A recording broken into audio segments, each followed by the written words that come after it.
Chapter 11. The Adventure of the Beryl Coronet. "Holmes," said I, as I stood one morning in our bow window looking down the street, "here is a mad man coming along. It seems rather sad that his relatives should allow him to come out alone."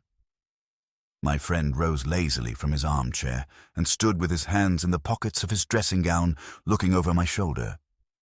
It was a bright, crisp February morning, and the snow of the day before still lay deep upon the ground, shimmering brightly in the wintry sun. Down the center of Baker Street it had been plowed into a brown, crumbly band by the traffic, but at either side and on the heaped-up edges of the footpaths it still lay as white as when it fell. The grey pavement had been cleaned and scraped, but was still dangerously slippery, so that there were fewer passengers than usual. Indeed, from the direction of the Metropolitan Station no one was coming save the single gentleman whose eccentric conduct had drawn my attention. He was a man of about 50, tall, portly, and imposing, with a massive, strongly marked face and a commanding figure. He was dressed in a sombre yet rich style, in black frock coat, shining hat, neat brown gaiters, and well-cut pearl-grey trousers. Yet his actions were in absurd contrast to the dignity of his dress and features, for he was running hard, with occasional little springs, such as a weary man gives who is little accustomed to set any tax upon his legs. As he ran, he jerked his hands up and down, waggled his head, and writhed his face into the most extraordinary contortions. "What on earth can be the matter with him?" I asked. "He is looking up at the numbers of the houses." "I believe that he is coming here," said Holmes, rubbing his hands. "Here? Yes, I rather think he is coming to consult me professionally. I think that I recognize the symptoms." "Ha! Did I not tell you?" As he spoke, the man, puffing and blowing, rushed at our door and pulled at our bell until the whole house resounded with the clanging. A few moments later he was in our room, still puffing, still gesticulating, but with so fixed a look of grief and despair in his eyes that our smiles were turned in an instant to horror and pity. For a while he could not get his words out, but swayed his body and plucked at his hair like one who has been driven to the extreme limits of his reason. Then, suddenly springing to his feet, he beat his head against the wall with such force that we both rushed upon him and tore him away to the center of the room. Sherlock Holmes pushed him down into the easy-chair, and sitting beside him, patted his hand and chatted with him in the easy, soothing tones which he knew so well how to employ. "You have come to me to tell your story, have you not?" said he. "You are fatigued with your haste. Pray wait until you have recovered yourself, and then I shall be most happy to look into any little problem which you may submit to me." The man sat for a minute or more with a heaving chest, fighting against his emotion. Then he passed his handkerchief over his brow, set his lips tight, and turned his face towards us. "No doubt you think me mad," said he. "I see that you have had some great trouble," responded Holmes. "God knows I have. A trouble which is enough to unseat my reason, so sudden and so terrible is it. Public disgrace I might have faced, although I am a man whose character has never yet borne a stain. Private affliction also is the lot of every man. But the two coming together, and in so frightful a form, have been enough to shake my very soul. Besides, it is not I alone. The very noblest in the land may suffer, unless some way be found out of this horrible affair." "Pray compose yourself, sir," said Holmes, "and let me have a clear account of who you are and what it is that has befallen you." "My name," answered our visitor, "is probably familiar to your ears. I am Alexander Holder, of the banking firm of Holder and Stevenson, of Threadneedle Street." The name was indeed well known to us as belonging to the senior partner in the second largest private banking concern in the City of London. What could have happened then to bring one of the foremost citizens of London to this most pitiable pass? We waited, all curiosity, until with another effort he braced himself to tell his story. "I feel that time is of value," said he. "That is why I hastened here when the police inspector suggested that I should secure your cooperation. I came to Baker Street by the Underground and hurried from there on foot, for the cabs go slowly through this snow. That is why I was so out of breath, for I am a man who takes very little exercise. I feel better now, and I will put the facts before you as shortly and yet as clearly as I can. It is, of course, well known to you that in a successful banking business as much depends upon our being able to find remunerative investments for our funds as upon our increasing our connection and the number of our depositors. One of our most lucrative means of laying out money is in the shape of loans, where the security is unimpeachable. We have done a good deal in this direction during the last few years, and there are many noble families to whom we have advanced large sums upon the security of their pictures, libraries, or plate. Yesterday morning I was seated in my office at the bank when a card was brought in to me by one of the clerks.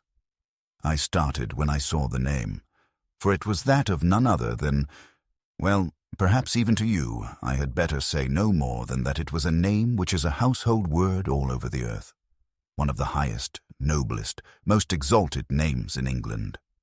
I was overwhelmed by the honor and attempted, when he entered, to say so, but he plunged at once into business with the air of a man who wishes to hurry quickly through a disagreeable task. "Mr. Holder," said he, "I have been informed that you are in the habit of advancing money." "The firm does so when the security is good," I answered. "It is absolutely essential to me," said he, "that I should have $50,000 at once. I could, of course, borrow so trifling a sum 10 times over from my friends, but I much prefer to make it a matter of business and to carry out that business myself. In my position, you can readily understand that it is unwise to place oneself under obligations." "For how long, may I ask? Do you want this sum?" I asked. "Next Monday I have a large sum due to me, and I shall then most certainly repay what you advance, with whatever interest you think it right to charge. But it is very essential to me that the money should be paid at once. I should be happy to advance it without further parley from my own private purse," said I, "were it not that the strain would be rather more than it could bear. If, on the other hand, I am to do it in the name of the firm, then in justice to my partner, I must insist that, even in your case, every business-like precaution should be taken."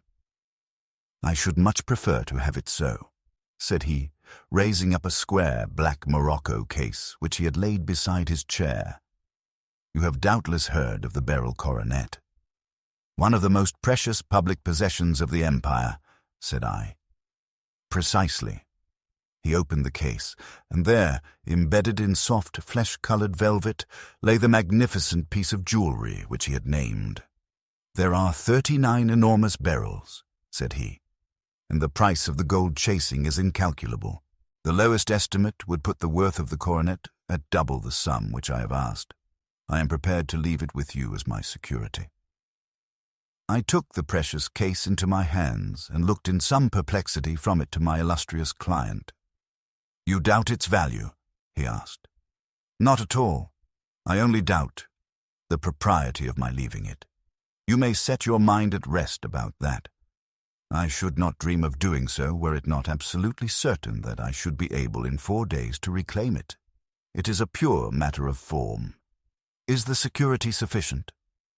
"Ample. You understand, Mr. Holder, that I am giving you a strong proof of the confidence which I have in you, founded upon all that I have heard of you. I rely upon you not only to be discreet and to refrain from all gossip upon the matter, but above all to preserve this coronet with every possible precaution, because I need not say that a great public scandal would be caused if any harm were to befall it. Any injury to it would be almost as serious as its complete loss, for there are no beryls in the world to match these, and it would be impossible to replace them. I leave it with you, however, with every confidence, and I shall call for it in person on Monday morning." Seeing that my client was anxious to leave, I said no more, but, calling for my cashier, I ordered him to pay over 50 $1,000 notes. When I was alone once more, however, with the precious case lying upon the table in front of me, I could not but think with some misgivings of the immense responsibility which it entailed upon me. There could be no doubt that, as it was a national possession, a horrible scandal would ensue if any misfortune should occur to it. I already regretted having ever consented to take charge of it. However, it was too late to alter the matter now, so I locked it up in my private safe and turned once more to my work. When evening came, I felt that it would be an imprudence to leave so precious a thing in the office behind me. Bankers' safes had been forced before now, and why should not mine be? If so, how terrible would be the position in which I should find myself. I determined, therefore, that for the next few days I would always carry the case backward and forward with me, so that it might never be really out of my reach. With this intention, I called a cab and drove out to my house at Streatham, carrying the jewel with me. I did not breathe freely until I had taken it upstairs and locked it in the bureau of my dressing-room. And now a word as to my household, Mr. Holmes, for I wish you to thoroughly understand the situation. My groom and my page sleep out of the house and may be set aside altogether. I have 3 maid servants who have been with me a number of years and whose absolute reliability is quite above suspicion. Another, Lucy Parr, the second waiting maid, has only been in my service a few months. She came with an excellent character, however, and has always given me satisfaction. She is a very pretty girl and has attracted admirers who have occasionally hung about the place. That is the only drawback which we have found to her, but we believe her to be a thoroughly good girl in every way. So much for the servants. My family itself is so small that it will not take me long to describe it. I am a widower and have an only son, Arthur. He has been a disappointment to me, Mr. Holmes, a grievous disappointment. I have no doubt that I am myself to blame. People tell me that I have spoiled him. Very likely I have. When my dear wife died, I felt that he was all I had to love. I could not bear to see the smile fade even for a moment from his face. I have never denied him a wish. Perhaps it would have been better for both of us had I been sterner, but I meant it for the best. It was naturally my intention that he should succeed me in my business, but he was not of a business turn. He was wild, wayward, and, to speak the truth, I could not trust him in the handling of large sums of money. When he was young, he became a member of an aristocratic club, and there, having charming manners, he was soon the intimate of a number of men with long purses and expensive habits. He learned to play heavily at cards and to squander money on the turf, until he had again and again to come to me and implore me to give him an advance upon his allowance, that he might settle his debts of honor. He tried more than once to break away from the dangerous company which he was keeping, but each time the influence of his friend, Sir George Burnwell, was enough to draw him back again. And indeed, I could not wonder that such a man as Sir George Burnwell should gain an influence over him, for he has frequently brought him to my house, and I have found myself that I could hardly resist the fascination of his manner. He is older than Arthur, a man of the world to his fingertips, one who had been everywhere, seen everything, a brilliant talker, and a man of great personal beauty. Yet when I think of him in cold blood, far away from the glamour of his presence, I am convinced from his cynical speech and the look which I have caught in his eyes that he is one who should be deeply distrusted. So I think, and so too thinks my little Mary, who has a woman's quick insight into character. And now there is only she to be described. She is my niece. But when my brother died 5 years ago and left her alone in the world, I adopted her, and have looked upon her ever since as my daughter. She's a sunbeam in my house, sweet, loving, beautiful, a wonderful manager and housekeeper, yet as tender and quiet and gentle as a woman could be. She is my right hand. I do not know what I could do without her. In only one matter has she ever gone against my wishes. Twice my boy has asked her to marry him, for he loves her devotedly, but each time she has refused him. I think that if anyone could have drawn him into the right path, it would have been she, and that his marriage might have changed his whole life. But now, alas, it is too late, forever too late. Now, Mr. Holmes, you know the people who live under my roof, and I shall continue with my miserable story. When we were taking coffee in the drawing-room that night after dinner, I told Arthur and Mary my experience, and of the precious treasure which we had under our roof, suppressing only the name of my client. Lucy Parr, who had brought in the coffee, had, I'm sure, left the room, but I cannot swear that the door was closed. Mary and Arthur were much interested and wished to see the famous coronet, but I thought it better not to disturb it. "Where have you put it?" asked Arthur. "In my own bureau." "Well, I hope to goodness the house won't be burgled during the night," said he. "It is locked up," I answered. "Oh, any old key will fit that bureau. When I was a youngster, I have opened it myself with the key of the box-room cupboard." He often had a wild way of talking, so that I thought little of what he said. He followed me to my room, however, that night with a very grave face.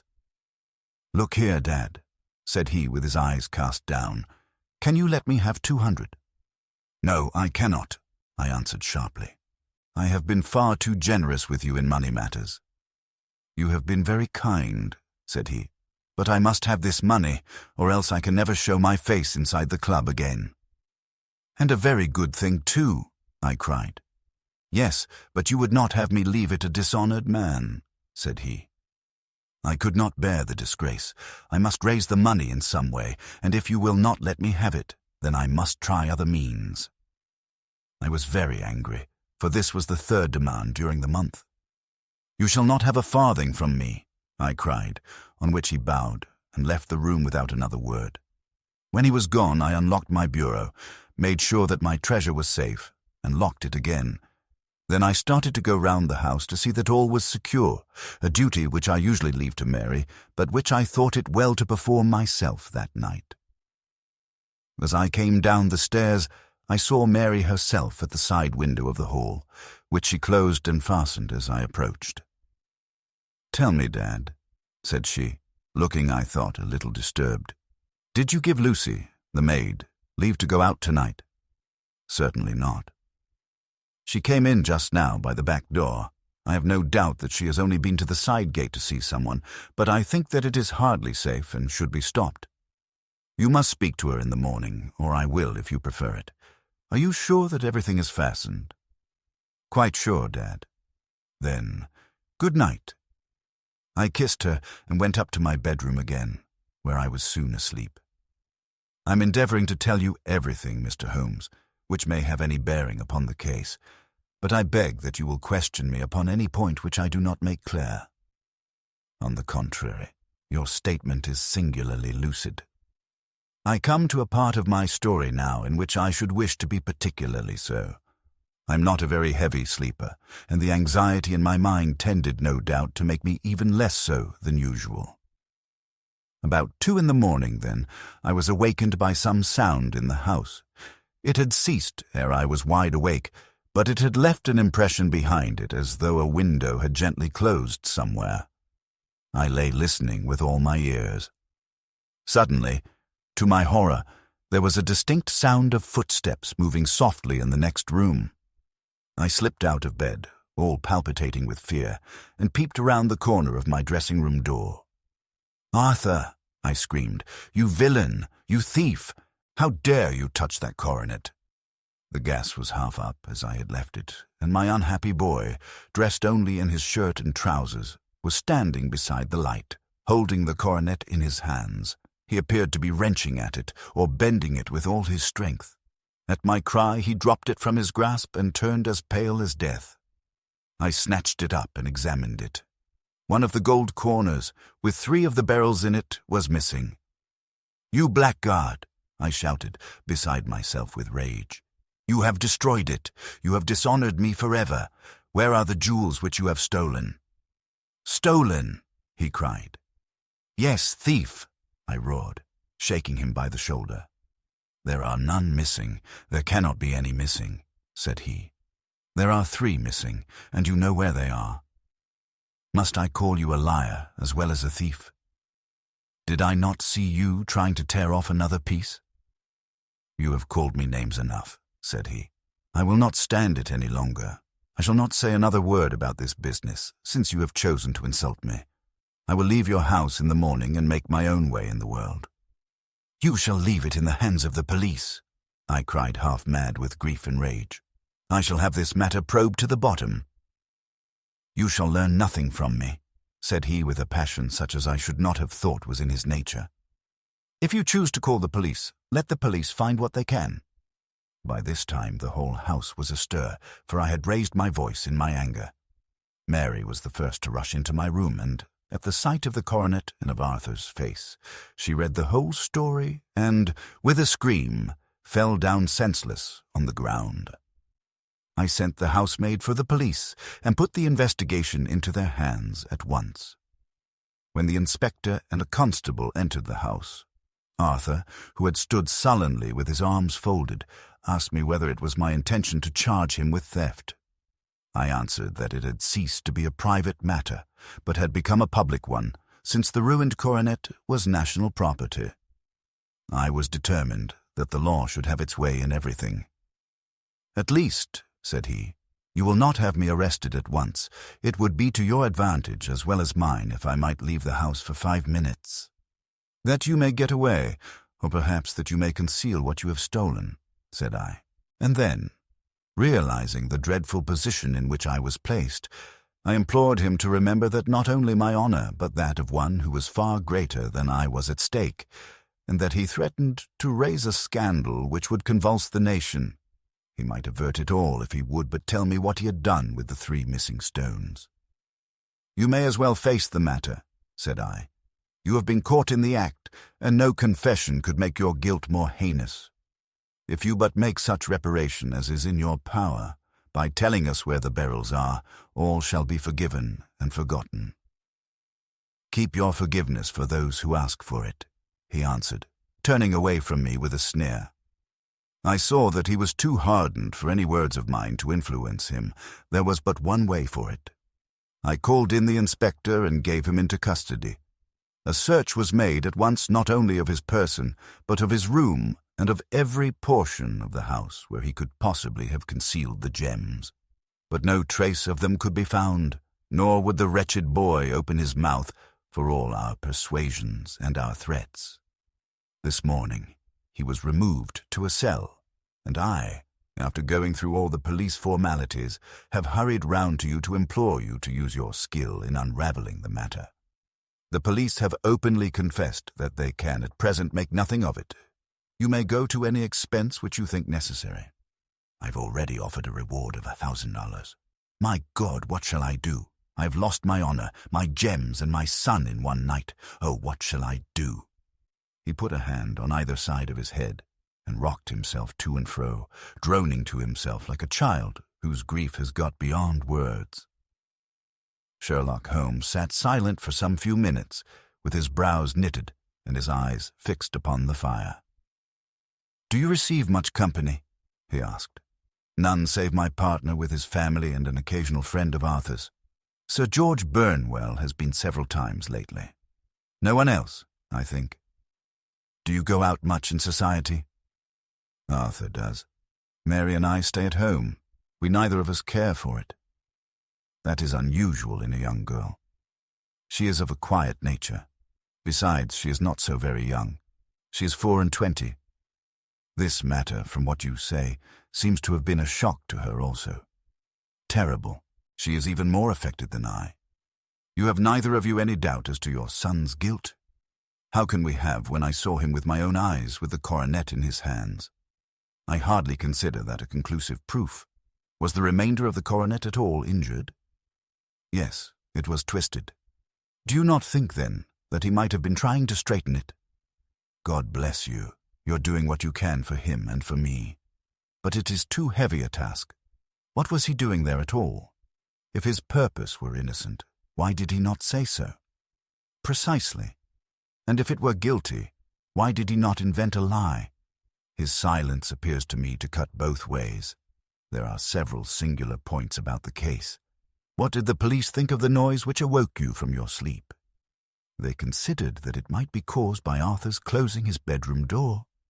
"A likely story. As if a man bent on felony would slam his door so as to wake a household. What did they say, then, of the disappearance of these gems?" "They are still sounding the planking and probing the furniture in the hope of finding them." "Have they thought of looking outside the house?" "Yes, they have shown extraordinary energy. The whole garden has already been minutely examined." "Now, my dear sir," said Holmes. "Is it not obvious to you now that this matter really strikes very much deeper than either you or the police were at first inclined to think? It appeared to you to be a simple case. To me it seems exceedingly complex.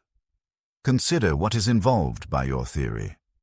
You suppose that your son came down from his bed, went at great risk to your dressing room, opened your bureau, took out your coronet, broke off by main force a small portion of it, went off to some other place, concealed 3 gems out of the 39, with such skill that nobody can find them, and then returned with the other 36 into the room in which he exposed himself to the greatest danger of being discovered. I ask you now, is such a theory tenable?" "But what other is there?" cried the banker with a gesture of despair. "If his motives were innocent, why does he not explain them?" "It is our task to find that out," replied Holmes. "So now, if you please, Mr. Holder, we will set off for Streatham together and devote an hour to glancing a little more closely into details." My friend insisted upon my accompanying them in their expedition, which I was eager enough to do, for my curiosity and sympathy were deeply stirred by the story to which we had listened. I confess that the guilt of the banker's son appeared to me to be as obvious as it did to his unhappy father, but still I had such faith in Holmes's judgment that I felt that there must be some grounds for hope as long as he was dissatisfied with the accepted explanation.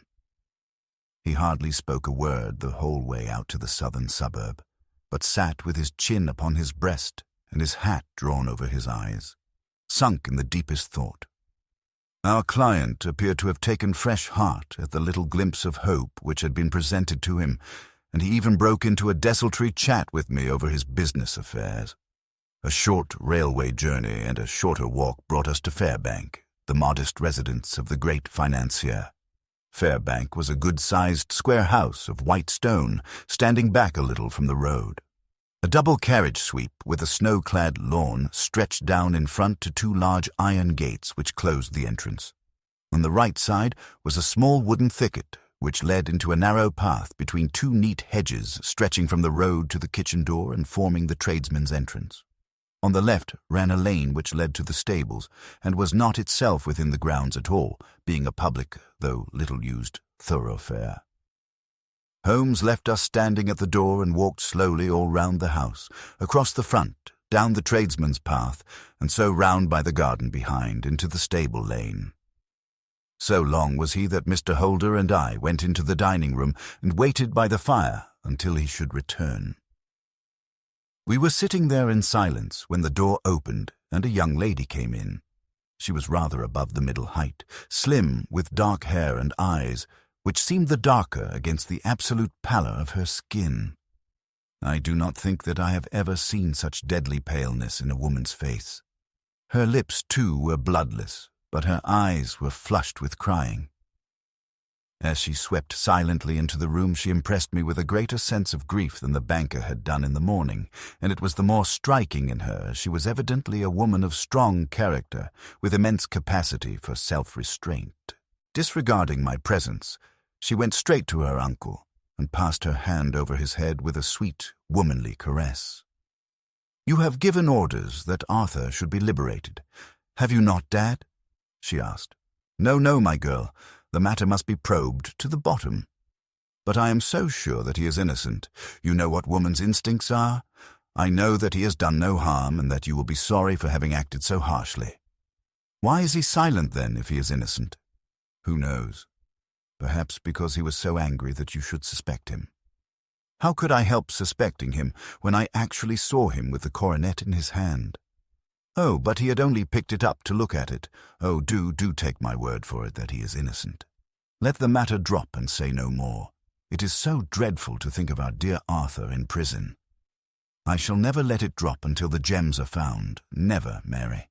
Your affection for Arthur blinds you as to the awful consequences to me. Far from hushing the thing up, I've brought a gentleman down from London to inquire more deeply into it." "This gentleman?" she asked, facing round to me. "No, his friend. He wished us to leave him alone. He is round in the stable lane now." "The stable lane?" She raised her dark eyebrows. "What can he hope to find there? Ah, this, I suppose, is he." I trust, sir, that you will succeed in proving what I feel sure is the truth, that my cousin Arthur is innocent of this crime. I fully share your opinion, and I trust, with you, that we may prove it," returned Holmes, going back to the mat to knock the snow from his shoes. "I believe I have the honor of addressing Miss Mary Holder. Might I ask you a question or two?" "Pray do, sir, if it may help to clear this horrible affair up. You heard nothing yourself last night?" "Nothing, until my uncle here began to speak loudly. I heard that, and I came down." "You shut up the windows and doors the night before. Did you fasten all the windows?" "Yes." "Were they all fastened this morning?" "Yes." "You have a maid who has a sweetheart?" "I think that you remarked to your uncle last night that she had been out to see him?" "Yes. And she was the girl who waited in the drawing room, and who may have heard uncle's remarks about the coronet." "I see. You infer that she may have gone out to tell her sweetheart, and that the two may have planned the robbery." "But what is the good of all these vague theories?" cried the banker impatiently, "when I have told you that I saw Arthur with the coronet in his hands." "Wait a little, Mr. Holder. We must come back to that. About this girl, Miss Holder. You saw her return by the kitchen door, I presume?" "Yes. When I went to see if the door was fastened for the night, I met her slipping in. I saw the man, too, in the gloom." "Do you know him?" "Oh, yes. He is the greengrocer who brings our vegetables round. His name is Francis Prosper." "He stood," said Holmes, "to the left of the door. That is to say, farther up the path than is necessary to reach the door." "Yes, he did. And he is a man with a wooden leg." Something like fear sprang up in the young lady's expressive black eyes. "Why, you are like a magician," said she. "How do you know that?" She smiled, but there was no answering smile in Holmes's thin, eager face. "I should be very glad now to go upstairs," said he. "I shall probably wish to go over the outside of the house again. Perhaps I'd better take a look at the lower windows before I go up." He walked swiftly round from one to the other, pausing only at the large one which looked from the hall onto the stable lane. This he opened and made a very careful examination of the sill with his powerful magnifying lens. "Now we shall go upstairs," said he at last. The banker's dressing room was a plainly furnished little chamber, with a grey carpet, a large bureau, and a long mirror. Holmes went to the bureau first and looked hard at the lock. "Which key was used to open it?" he asked. "That which my son himself indicated, that of the cupboard of the lumber room." "Have you it here?" "That is it on the dressing table." Sherlock Holmes took it up and opened the bureau. "It is a noiseless lock," said he. "It is no wonder that it did not wake you. This case, I presume, contains the coronet. We must have a look at it." He opened the case, and taking out the diadem, he laid it upon the table. It was a magnificent specimen of the jeweller's art, and the 36 stones were the finest that I have ever seen. At one side of the coronet was a cracked edge, where a corner holding 3 gems had been torn away. "Now, Mr. Holder," said Holmes, "here is the corner which corresponds to that which has been so unfortunately lost. Might I beg that you will break it off?" The banker recoiled in horror. "I should not dream of trying," said he. "Then I will." Holmes suddenly bent his strength upon it, but without result.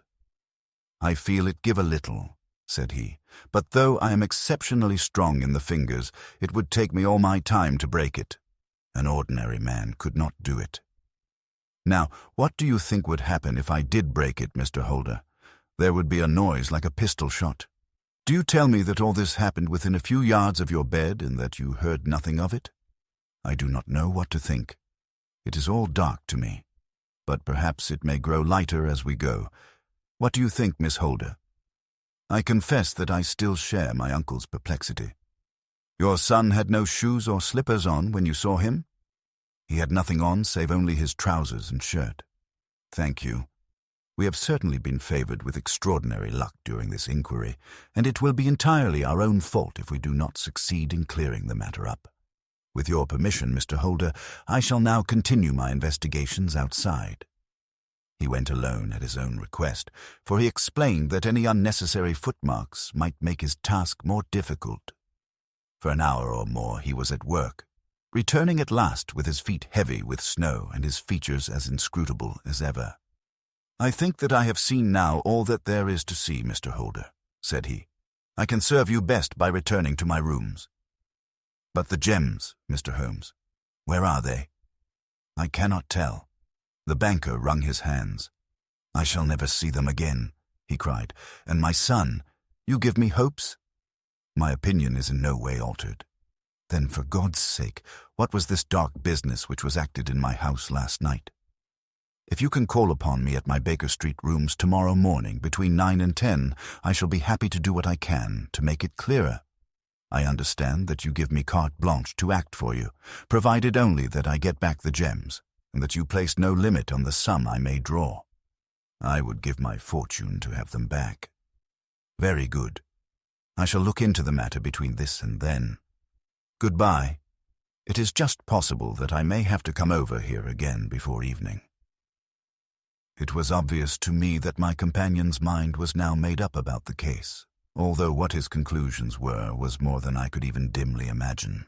Several times during our homeward journey, I endeavored to sound him upon the point, but he always glided away to some other topic, until at last I gave it over in despair. It was not yet 3 when we found ourselves in our rooms once more.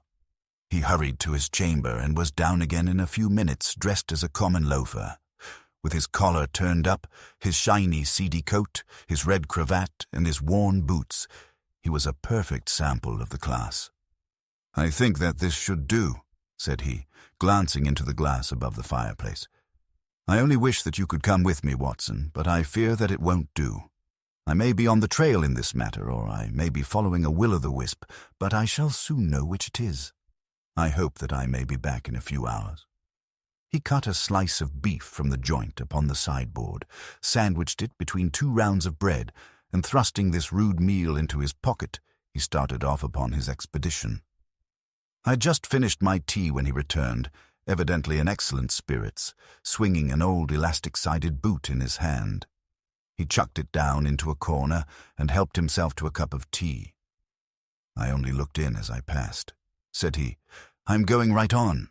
"Where to?" "Oh, to the other side of the West End. It may be some time before I get back. Don't wait up for me in case I should be late." "How are you getting on?" "Oh, so-so. Nothing to complain of. I have been out to Streatham since I saw you last, but I did not call at the house. It is a very sweet little problem, and I would not have missed it for a good deal. However, I must not sit gossiping here, but must get these disreputable clothes off and return to my highly respectable self." I could see by his manner that he had stronger reasons for satisfaction than his words alone would imply. His eyes twinkled, and there was even a touch of color upon his sallow cheeks. He hastened upstairs, and a few minutes later I heard the slam of the hall door, which told me that he was off once more upon his congenial hunt. I waited until midnight, but there was no sign of his return, so I retired to my room. It was no uncommon thing for him to be away for days and nights on end when he was hot upon a scent, so that his lateness caused me no surprise. I do not know at what hour he came in, but when I came down to breakfast in the morning, there he was with a cup of coffee in one hand and the paper in the other, as fresh and trim as possible. "You will excuse my beginning without you, Watson," said he. "But you remember that our client has rather an early appointment this morning."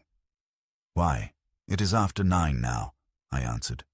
"I should not be surprised if that were he. I thought I heard a ring." It was indeed our friend the financier.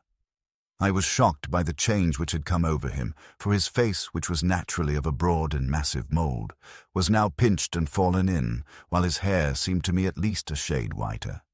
He entered with a weariness and lethargy which was even more painful than his violence of the morning before, and he dropped heavily into the armchair which I pushed forward for him. "I do not know what I have done to be so severely tried," said he. "Only 2 days ago I was a happy and prosperous man, without a care in the world. Now I am left to a lonely and dishonored age. One sorrow comes close upon the heels of another. My niece Mary has deserted me." deserted you? Yes. Her bed this morning had not been slept in, her room was empty, and a note for me lay upon the hall table. I had said to her last night, in sorrow and not in anger, that if she had married my boy, all might have been well with him. Perhaps it was thoughtless of me to say so. It is to that remark that she refers in this note. My dearest uncle, I feel that I have brought trouble upon you, and that if I had acted differently, this terrible misfortune might never have occurred. I cannot, with this thought in my mind, ever again be happy under your roof, and I feel that I must leave you forever. Do not worry about my future, for that is provided for, and above all, do not search for me, for it will be fruitless labor and an ill service to me. In life or in death, I am ever your loving Mary. What could she mean by that note, Mr. Holmes? Do you think it points to suicide? No, nothing of the kind.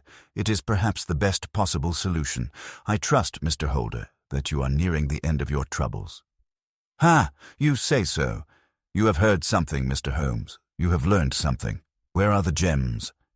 You would not think $1,000 apiece an excessive sum for them? I would pay 10. That would be unnecessary. 3,000 will cover the matter, and there is a little reward, I fancy. Have you your checkbook? Here is a pen. Better make it out for $4,000. With a dazed face, the banker made out the required check. Holmes walked over to his desk, took out a little triangular piece of gold with 3 gems in it, and threw it down upon the table. With a shriek of joy, our client clutched it up. "You have it," he gasped. "I'm saved! I'm saved!" The reaction of joy was as passionate as his grief had been, and he hugged his recovered gems to his bosom. "There is one other thing you owe, Mr. Holder," said Sherlock Holmes rather sternly. "Oh." He caught up a pen. "Name the sum, and I will pay it." "No, the debt is not to me. You owe a very humble apology to that noble lad, your son, who has carried himself in this matter as I should be proud to see my own son do, should I ever chance to have one. Then it was not Arthur who took them. I told you yesterday, and I repeat today, that it was not. You're sure of it, then let us hurry to him at once to let him know that the truth is known. He knows it already. When I had cleared it all up, I had an interview with him, and finding that he would not tell me the story, I told it to him, on which he had to confess that I was right, and to add the very few details which were not yet quite clear to me. Your news of this morning, however, may open his lips. For heaven's sake, tell me then, what is this extraordinary mystery? I will do so, and I will show you the steps by which I reached it. And let me say to you, first, that which it is hardest for me to say, and for you to hear. There has been an understanding between Sir George Burnwell and your niece Mary. They have now fled together. My Mary? Impossible. It is unfortunately more than possible. It is certain. Neither you nor your son knew the true character of this man when you admitted him into your family circle. He is one of the most dangerous men in England, a ruined gambler, an absolutely desperate villain, a man without heart or conscience. Your niece knew nothing of such men. When he breathed his vows to her, as he had done to 100 before her, she flattered herself that she alone had touched his heart. The devil knows best what he said, but at least she became his tool, and was in the habit of seeing him nearly every evening. I cannot, and I will not believe it, cried the banker with an ashen face. I will tell you, then, what occurred in your house last night. Your niece, when you had, as she thought, gone to your room, slipped down and talked to her lover through the window which leads into the stable lane. His footmarks had pressed right through the snow, so long had he stood there. She told him of the coronet. His wicked lust for gold kindled at the news, and he bent her to his will. I have no doubt that she loved you, but there are women in whom the love of a lover extinguishes all other loves, and I think that she must have been one. She had hardly listened to his instructions when she saw you coming downstairs, on which she closed the window rapidly and told you about one of the servants' escapade with her wooden-legged lover, which was all perfectly true. Your boy, Arthur, went to bed after his interview with you, but he slept badly on account of his uneasiness about his club debts. In the middle of the night he heard a soft tread pass his door, so he rose and, looking out, was surprised to see his cousin walking very stealthily along the passage until she disappeared into your dressing room. Petrified with astonishment, the lad slipped on some clothes and waited there in the dark to see what would come of this strange affair. Presently, she emerged from the room again, and in the light of the passage lamp, your son saw that she carried the precious coronet in her hands. She passed down the stairs, and he, thrilling with horror, ran along and slipped behind the curtain near your door, whence he could see what passed in the hall beneath. He saw her stealthily open the window, hand out the coronet to someone in the gloom, and then, closing it once more, hurry back to her room, passing quite close to where he stood, hid behind the curtain. As long as she was on the scene, he could not take any action without a horrible exposure of the woman whom he loved. But the instant that she was gone, he realized how crushing a misfortune this would be for you, and how all-important it was to set it right. He rushed down, just as he was, in his bare feet, opened the window, sprang out into the snow, and ran down the lane, where he could see a dark figure in the moonlight. Sir George Burnwell tried to get away, but Arthur caught him, and there was a struggle between them, your lad tugging at one side of the coronet, and his opponent at the other. In the scuffle, your son struck Sir George and cut him over the eye. Then something suddenly snapped, and your son, finding that he had the coronet in his hands, rushed back, closed the window, ascended to your room, and had just observed that the coronet had been twisted in the struggle and was endeavoring to straighten it when you appeared upon the scene. "Is it possible?" gasped the banker. You then roused his anger by calling him names at a moment when he felt that he had deserved your warmest thanks. He could not explain the true state of affairs without betraying one who certainly deserved little enough consideration at his hands. He took the more chivalrous view, however, and preserved her secret. "And that was why she shrieked and fainted when she saw the coronet?" cried Mr. Holder. "Oh, my God, what a blind fool I have been! And his asking to be allowed to go out for 5 minutes. The dear fellow wanted to see if the missing piece were at the scene of the struggle. How cruelly I have misjudged him. When I arrived at the house," continued Holmes, "I at once went very carefully round it to observe if there were any traces in the snow which might help me. I knew that none had fallen since the evening before, and also that there had been a strong frost to preserve impressions. I passed along the tradesman's path, but found it all trampled down and indistinguishable. Just beyond it, however, at the far side of the kitchen door, a woman had stood and talked with a man, whose round impressions on one side showed that he had a wooden leg. I could even tell that they had been disturbed, for the woman had run back swiftly to the door, as was shown by the deep toe and light heel marks, while Wooden Leg had waited a little, and then had gone away. I thought at the time that this might be the maid and her sweetheart, of whom you had already spoken to me, and inquiry showed it was so.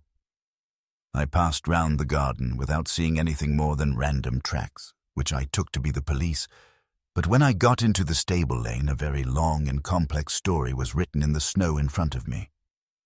There was a double line of tracks of a booted man, and a second double line which I saw with delight belonged to a man with naked feet. I was at once convinced from what you had told me that the latter was your son. The first had walked both ways, but the other had run swiftly, and as his tread was marked in places over the depression of the boot, it was obvious that he had passed after the other. I followed them up and found they led to the hall window, where Boots had worn all the snow away while waiting. Then I walked to the other end, which was 100 yards or more down the lane. I saw where Boots had faced round, where the snow was cut up as though there had been a struggle, and finally where a few drops of blood had fallen, to show me that I was not mistaken. Boots had then run down the lane, and another little smudge of blood showed that it was he who had been hurt. When he came to the high road at the other end, I found that the pavement had been cleared, so there was an end to that clue. On entering the house, however, I examined, as you remember, the sill and framework of the hall window with my lens, and I could at once see that someone had passed out. I could distinguish the outline of an instep where the wet foot had been placed in coming in. I was then beginning to be able to form an opinion as to what had occurred. A man had waited outside the window. Someone had brought the gems. The deed had been overseen by your son. He had pursued the thief, had struggled with him. They had each tugged at the coronet, their united strength causing injuries which neither alone could have effected. He had returned with the prize, but had left a fragment in the grasp of his opponent. So far, I was clear. The question now was, who was the man, and who was it brought him the coronet? It is an old maxim of mine that when you have excluded the impossible, whatever remains, however improbable, must be the truth. Now, I knew that it was not you who had brought it down, so there only remained your niece and the maids. But if it were the maids, why should your son allow himself to be accused in their place?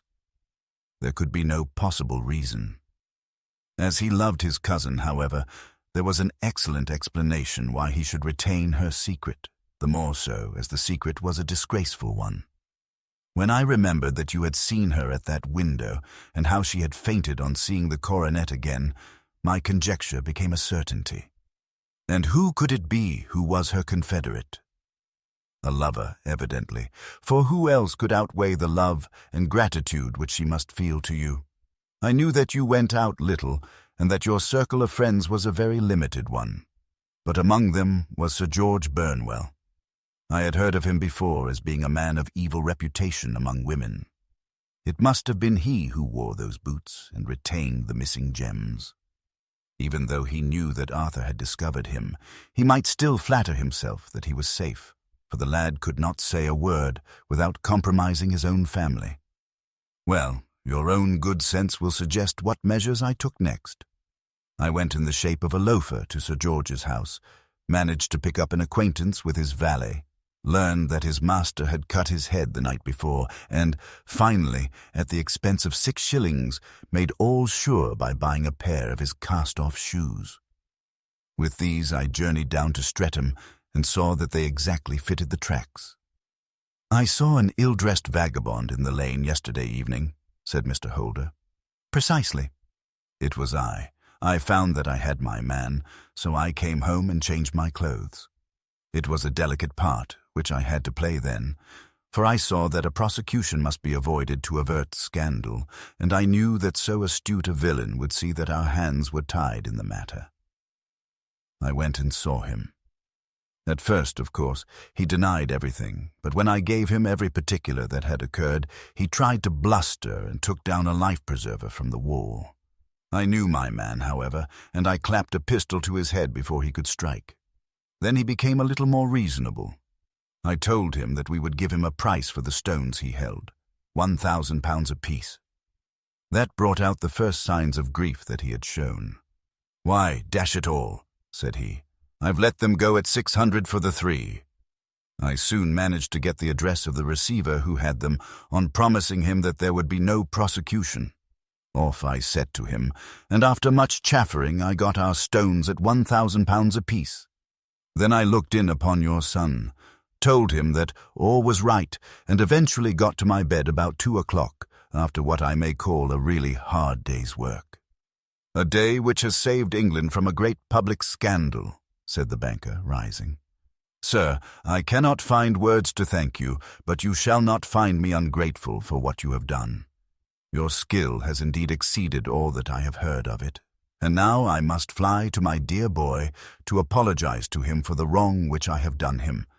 As to what you tell me of poor Mary, it goes to my very heart. Not even your skill can inform me where she is now." "I think that we may safely say," returned Holmes, "that she is wherever Sir George Burnwell is. It is equally certain, too, that whatever her sins are, they will soon receive a more than sufficient punishment.